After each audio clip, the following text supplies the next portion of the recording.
Good morning. आज हम physics first में यूनिट फर्स्ट में इफेक्ट ऑफ कोरिलियस फोर्स डिस्कस करेंगे। कोरिलियस बल का प्रभाव क्या होता है। लास्ट लेक्चर में हमने ये डिस्कस किया था कि फिक्टिशियस फोर्स कैसे होते हैं, काल्पनिक बल, आभासी बल क्या होते हैं, छद्म बल क्या होते हैं, किस तरह से प्रोड्यूस होते हैं, कितने प्रकार के होते हैं। तो हमने डिस्कस किया था कि दो तरह के फिक्टिशियस फोर्सेस होते हैं रोटेटिंग फ्रेम ऑफ रेफरेंस के लिए। पहला था that is Coriolis force F C equal to minus twice M multiplied by the omega cross V dash. इसके लिए जरूरी है कि V dash is not equal to zero, अर्थात जो रोटेटिंग फ्रेम ऑफ रेफरेंस है, जो घूर्णी निर्देश तंत्र है, उसमें कण गतिशील होना चाहिए। V dash not equal to zero यानी वह गति करना चाहिए, यानी केवल ये गतिशील कणों के लिए ही ये एप्लीकेबल है। कोरियोलिस फोर्स के लिए वी डैश होना जरूरी है। जबकि जो दूसरा फिक्टिशियस फोर्स है सेंट्रीफ्यूगल फोर्स, जिसको हम अपकेंद्रीय बल कहते हैं, वो था F equal to minus M omega cross R. यह सभी कणों के लिए मौजूद है। क्यों है? क्योंकि इसमें वेलोसिटी वाला कोई कॉन्सेप्ट नहीं है। v is not percent, V dash is not percent. अतः ये जो घूर्णी निर्देश तंत्र है, उस पे जो भी कण होंगे उन सब पे लागू होता है।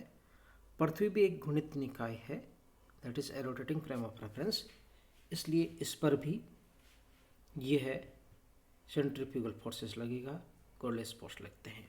तो शुरुआत करते हैं हम। मोशन रिलेटिव टू अर्थ, पृथ्वी के सापेक्ष यदि कोई कण गति करता है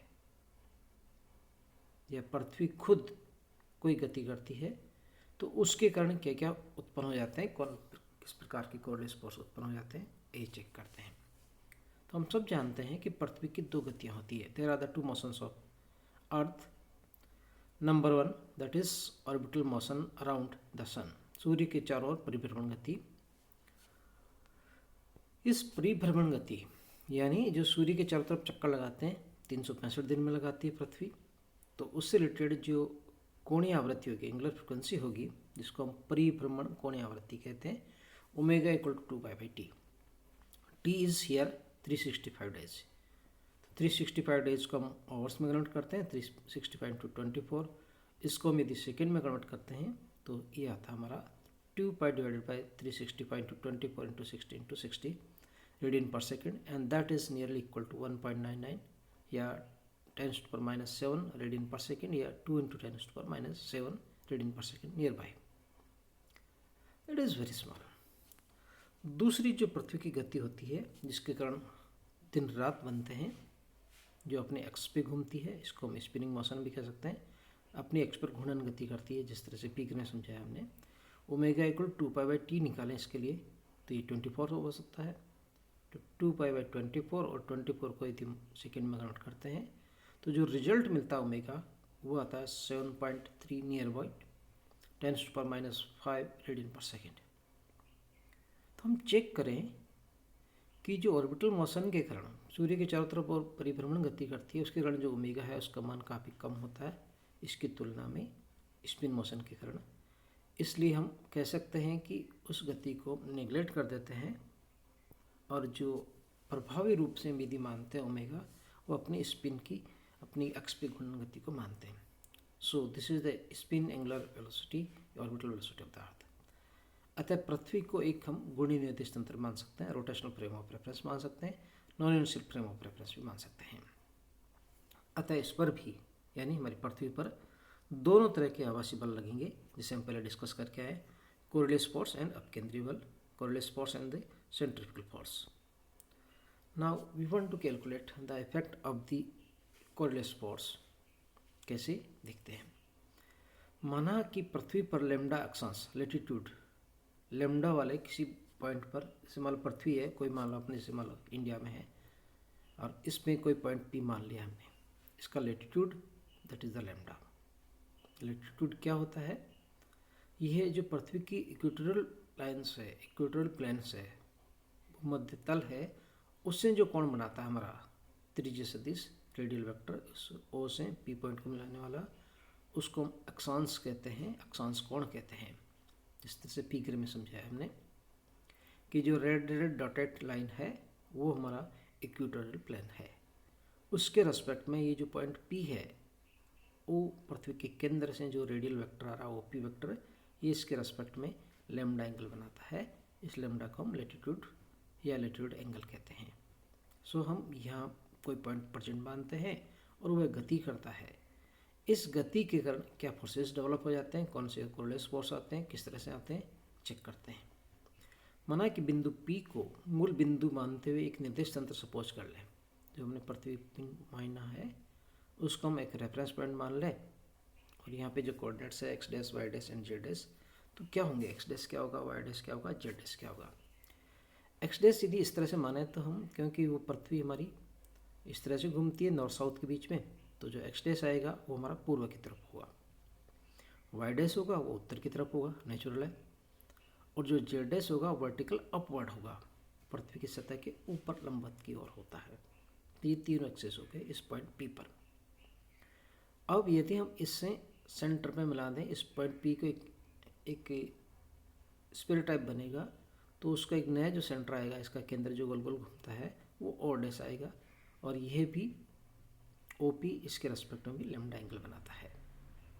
इसको और दूसरे एक्सपेंड फॉर्म में देखें तो देखें कि ये जो ओ से ओ डैश मिलाने वाली लाइन है, यानी पृथ्वी घूमती है अपने एक्सिस पर ओमेगा कोणीय वेग से।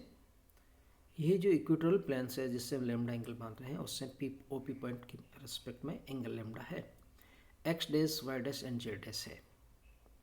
ये जो एंगल है चेक कीजिए, ये जो लैम्डा एंगल है यह आ रहा है वर्टिकल और वाई डैश के मध्य, मतलब उत्तर की तरफ जो एक्सिस है उसके बीच में, और ये क्योंकि ये 3 डायमेंशनल फिगर है इसलिए यहाँ पे आपको 2D पेपर में समझ में कम आएगा, परंतु यदि इसको मान के चलें कि पृथ्वी जो है वो यूं ऊपर की तरफ घूमती है, ओमेगा कोणीय वेग से घूमती है, तो इसमें जो लैम्डा एंगल आएगा वो आएगा वाई डैश पी और उस ओमेगा के मध्य जो लैम्डा आएगा ये।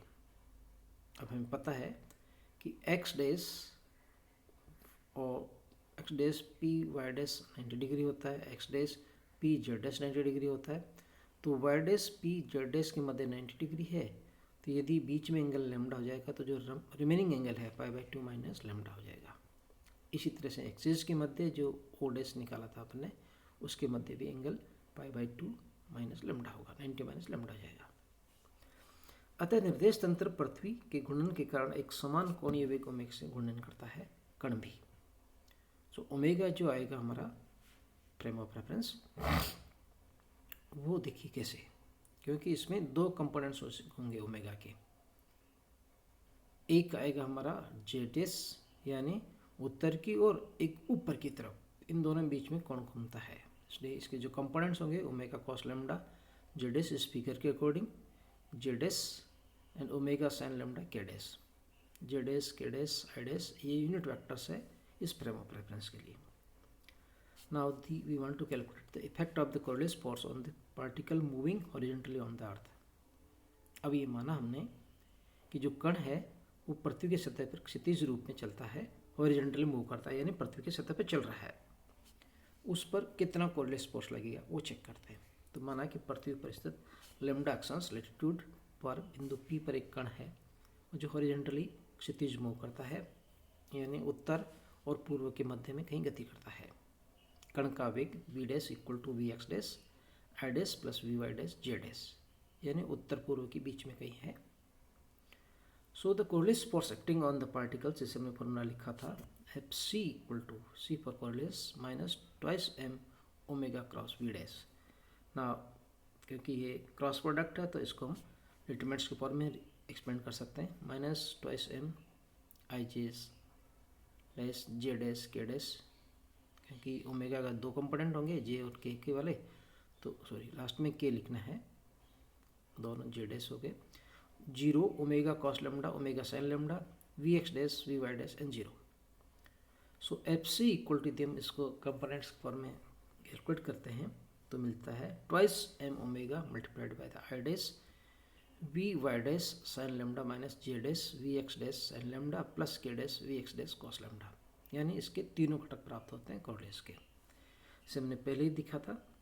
आई जे पृथ्वी की सतह पर होते हैं, आई डैश पूर्व की ओर, जे डैश उत्तर की ओर और के डैश वर्टिकल अपवर्ड। तो यानी आई और जे जो होगा इसका हॉरिजॉन्टल कंपोनेंट रिप्रेजेंट करते हैं। क्षितिज घटक बताते हैं, सो एफ सी एच लिख सकते हैं इसको, क्षितिज घटक horizontal component. Twice M omega I dash V Y dash sine lambda minus J dash V X sine lambda, और इसका जो वर्टिकल आएगा वो के डैश के मल्टीप्लाई जाएगा, that is twice M omega K dash V X dash cos lambda. इसका परिमाण देखें क्षितिज घटक का, F C H magnitude twice M omega sine lambda root of the V X dash square plus V Y dash square. और यदि क्योंकि ये वी डैश के मैग्नीट्यूड के बराबर है तो इसको लिख सकते हैं twice M omega sine lambda V dash, यानी F C H coordinate force का हॉरिजॉन्टल कंपोनेंट का मैग्नीट्यूड जो आ रहा है वो twice M V dash omega sine lambda प्राप्त होता है, और वर्टिकल कंपोनेंट प्राप्त होता है F C V magnitude twice M omega V X dash cos lambda, जो लास्ट टर्म थी के डैश से मल्टीपल। नाउ क्षितिज दिशा, क्षितिज घटक की दिशा direction of the horizontal component की कैसे निकालेंगे हम चेक करते हैं। देखिए दो चीज़ है, नॉर्थ हेमिस्फीयर में और साउथ हेमिस्फीयर में हमारे पास दो चीज़ है। दोनों हेमिस्फीयर में, उत्तरी गोलार्ध और दक्षिण गोलार्ध में, बल का क्षितिज घटक दाहिनी ओर होता है, राइट हैंडेड होता है, और साउथ हेमिस्फीयर में बल का जो क्षितिज घटक है बाईं ओर होता है। ऐसा क्यों होता है चेक करते हैं। So effect of the coordinate force on the earth check किया जाए।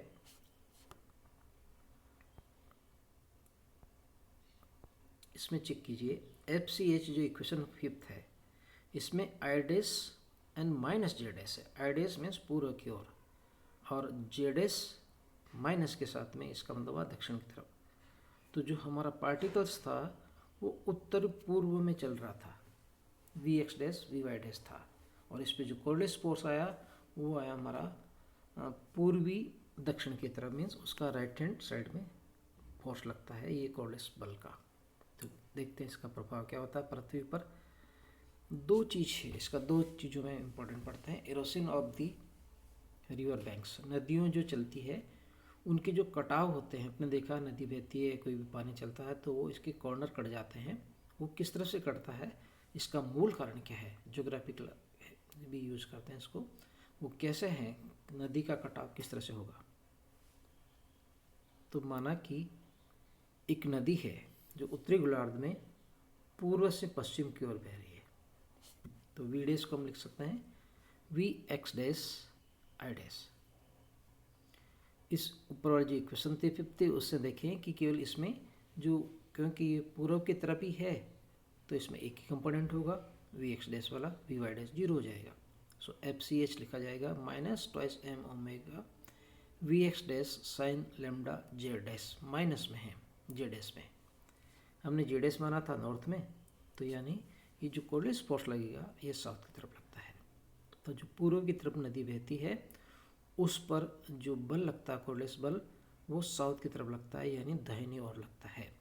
यानी यहाँ पे जो कटाव आएगा इस कोऑर्डिनेट बल के कारण वो दाहिनी ओर होगा। इसके किनारे जो कटेंगे नदी के वो दाहिनी ओर कटते हैं। भूमि का जो अर्थ कटती है वो इस तरह से होती है।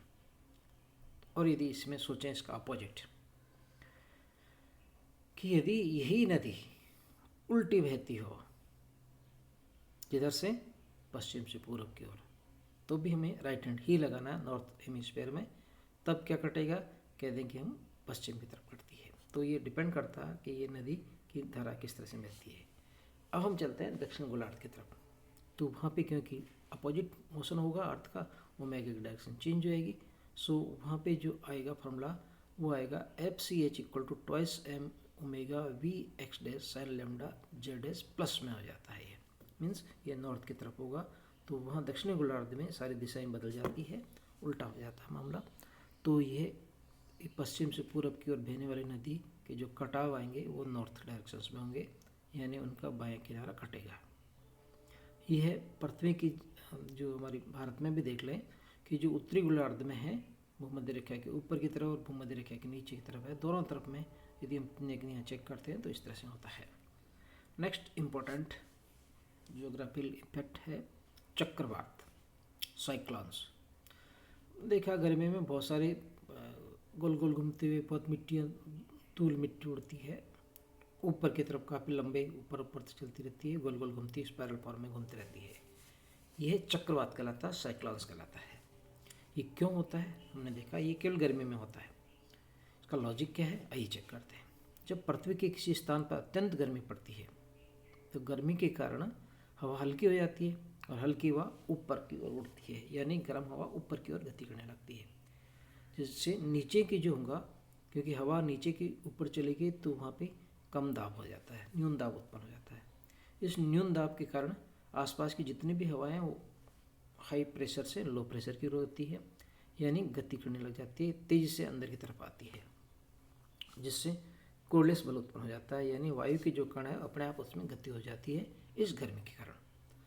उत्तरी गोलार्ध में ये दाहिनी ओर, जैसे हमने पहले पढ़ के आए, कोरलेस फोर्स और वर्टिकल ऊपर की ओर होता है लगने के कारण वायु के कण सर्पिलाकार फॉर्म में हो जाते हैं, और दक्षिण गोलार्ध में इसके विपरीत हो जाते हैं, बाईनी ओर हो जाते हैं। तो चेक करते हैं, फिगर देखिए कैसे होता है। उत्तरी गोलार्ध में दाहिनी ओर और वर्टिकल ऊपर, क्योंकि ये ऊपर की तरफ तो जा ही रही है गर्मी के कारण, और दाहिनी ओर क्यों हुआ, क्योंकि हमारी जो हवाएं हैं वो इस तरफ से आती है, तो लगने के कारण वायु में कण सर्पिलाकार स्पाइरल फॉर्म में गोल गोल घूमते ऊपर की तरफ मुड़ते हैं, और ये एंटी क्लॉकवाइज होते हैं।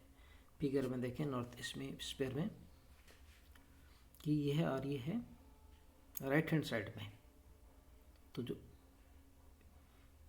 पूर्व से दक्षिण की, पूर्व से पश्चिम की ओर हवा बह रही थी उस पर जो कोरलेस बल लगता है वो नॉर्थ की तरफ लगता है, और जो इधर से हवा बह रही थी नॉर्थ से वेस्ट की तरफ आ रही थी उसमें ये कोरलेस बल इस तरफ लगता है। तो सब तरफ से इस तरह से हवा लगती है, तो एक तरह से जो हवा के जो पार्टिकल्स है वो गोल गोल घूमने लग जाते हैं बीच में। तो इसका प्रभाव ये हुआ कि ये जो पार्टिकल्स है इसके सब जगह गोल गोल घूमने लग जाता है, और यह एक एंटी क्लॉकवाइज वामावर्ती गोलाकार फॉर्म में, तो ये तो पृथ्वी पे सतह पे घूमता है और वर्टिकल मोशन भी है, इसलिए ये स्पाइरल फॉर्म में होता है, गोल गोल ऊपर उड़ता है। साउथ हेमिस्फीयर में देखें तो क्योंकि इसकी डायरेक्शन विपरीत हो जाती है तो वहाँ वो क्लॉकवाइज फॉर्म में होता है, दक्षिणावर्ती रूप में ये घूमता है। सो यह कोरलेस बल के प्रभाव है, पृथ्वी की गुणन गति के कारण उत्पन्न जो कोरलेस बल होता है उसके कारण है। दोनों में कण मूव करते हैं। पहले में हमने नदी के कटाव में पानी यानी नदी बहती है उसकी वेलोसिटी थी, जिसको हमने पश्चिम से पूर्व की तरफ माना था।